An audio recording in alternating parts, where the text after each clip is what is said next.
നിയമസഭയുടെ ചരിത്രത്തിലാദ്യമായി നയപ്രഖ്യാപനം വായിക്കാതെ സർക്കാരിനെതിരെ ഗവർണറുടെ തുറന്ന യുദ്ധം. ഗവർണർ സർക്കാർ പോര് ഇതുവരെ കണ്ടിട്ടില്ലാത്ത പുതിയ പോർമുഖം തുറന്നതാണ് രാവിലെ നിയമസഭയിൽ നമ്മൾ കണ്ടത്. ഗവർണറെ സ്വീകരിക്കാൻ കാത്തുനിന്ന മുഖ്യമന്ത്രിക്ക് അധികം മുഖം കൊടുക്കാതെ സഭയിലെത്തി പ്രസംഗം പൂർണ്ണമായി വായിക്കാതെ മടങ്ങിയപ്പോൾ ഏറ്റുമുട്ടലിനില്ല എന്ന തന്ത്രപരമായ ഒരു നിലപാടിലേക്ക് സർക്കാർ പിൻവാങ്ങുന്നത് കണ്ടു.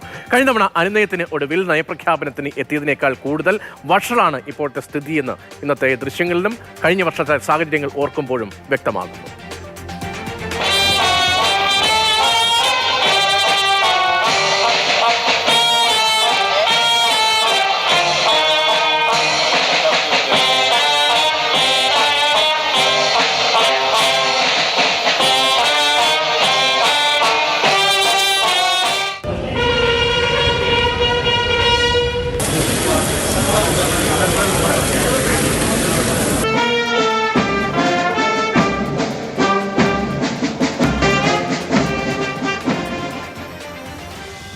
ബില്ലുകളിൽ ഒപ്പിടാത്തതിനാൽ തെരുവിലും സുപ്രീം കോടതിയിലും രാഷ്ട്രപതിക്ക് മുന്നിലും സർക്കാരും CPM ഉന്നയിച്ച പ്രതിഷേധത്തിലുള്ള ഗവർണറുടെ പ്രതികാരമാണ് ഇന്ന് കണ്ടതെന്ന് എല്ലാവർക്കും മനസ്സിലാകും.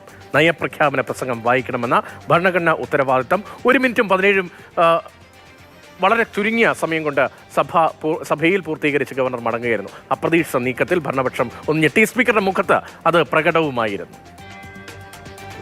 Honorable Speaker, Chief Minister, Ministers, Leader of the Opposition and members, it is my honor and privilege to address this august body of representatives of the people of Kerala, marking the beginning of the 10th session of the 15th Kerala Legislative Assembly. And now I am reading the last para. Let us remember that the great legacy lies not in buildings or monuments, but in the respect and regard we show to the priceless legacy of the Constitution of India. എന്തുകൊണ്ടാണ് നയപ്രഖ്യാപനം മുഴുവൻ വായിക്കാത്ത ഗവർണറെ ഭരണപക്ഷം പ്രകോപിപ്പിക്കാത്തത്? ഉത്തരം ലളിതമാണ്. നയപ്രഖ്യാപനത്തിൽ ഒപ്പുവയ്ക്കാതെയോ നയപ്രഖ്യാപനം നടത്താനായി നിയമസഭയിൽ എത്താതെയോ governor സർക്കാരിനെ പ്രതിരോധത്തിലാക്കിയില്ല. മുഴുവൻ വായിക്കാതെ രോഷം പ്രകടിപ്പിച്ചു. അപ്പോഴും നയപ്രഖ്യാപനത്തിന് സാധുത നൽകിക്കൊണ്ട് തന്നെയാണ് ഗവർണറുടെ ഇന്നത്തെ നടപടി. ആരോഗ്യ പ്രശ്നമുള്ളവരാണ് സാധാരണയിൽ ഇങ്ങനെ ചെയ്യാറുള്ള ഗുരുതരമായി. ഗവർണർക്ക് അത്തരത്തിലുള്ള ആരോഗ്യ പ്രശ്നം ഉണ്ടോ ഇല്ലോ എന്ന് നമുക്ക് അറിഞ്ഞുകൂടാ.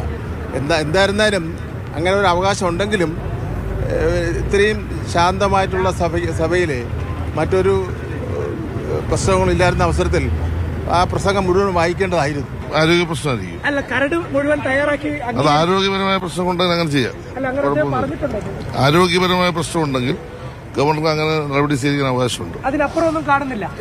പൊളിറ്റിക്കലായിട്ട് BJP CPM അന്തർധാര ആരോപിക്കാൻ പ്രതിപക്ഷത്തിന് ഒരു ആയുധം കൂടി എന്ന് കിട്ടി. അതാണ് ഇന്നത്തെ നയപ്രഖ്യാപനം. ഗവർണർ അംഗീകരിച്ച് ഒപ്പുവെച്ച നയപ്രഖ്യാപനം തന്നെയാണ് അദ്ദേഹം വായിക്കാതെ പോയത് എന്നുകൂടി പറഞ്ഞുകൊണ്ട് പ്രതിപക്ഷം അതൊരു ആയുധമാക്കുന്നു.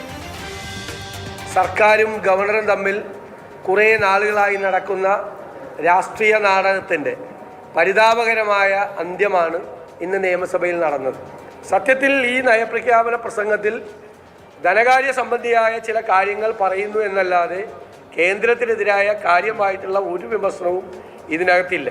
ഇതുവരെ ഇല്ലാത്ത തരത്തിലുള്ള ഒരു കാര്യവും അവകാശപ്പെടാനില്ലാത്ത സർക്കാർ ഒരു വാചക കസർത്ത് മാത്രം നടത്തി വച്ചിരിക്കുന്ന പൊള്ളയായ കാര്യങ്ങളാണ്.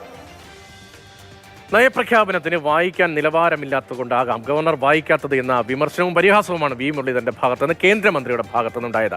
കള്ളപ്രചാരണങ്ങൾ നയപ്രഖ്യാപനത്തിന്റെ മറ പിടിച്ചുകൊണ്ട് സഭയിൽ രേഖപ്പെടുത്താൻ സർക്കാർ ശ്രമിച്ചത്രേ. ഗവർണർ ഉചിതമായ രീതിയിലാണ് പ്രതികരിച്ചതെന്ന് BJP നേതൃത്വം പറയുന്നതും സ്വാഭാവികമായ ജനം ഇപ്പോഴത്തെ സാഹചര്യത്തിൽ കാണും.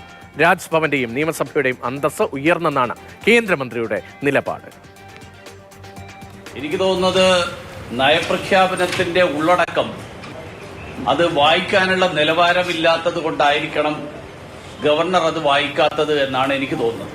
കള്ളപ്രചരണങ്ങൾ നയപ്രഖ്യാപനത്തിന്റെ മറപിടിച്ചുകൊണ്ട് നിയമസഭാ വേദിയിൽ രേഖപ്പെടുത്താൻ വേണ്ടിയിട്ടുള്ള ഒരു നീക്കം, ആ നീക്കം ഏതായാലും ഗവർണർ തിരിച്ചറിഞ്ഞുകൊണ്ട് അദ്ദേഹം ഉചിതമായിട്ടുള്ള രീതിയിൽ അതിനോട് പ്രതികരിച്ചു എന്നാണ് എനിക്ക് തോന്നുന്നത്.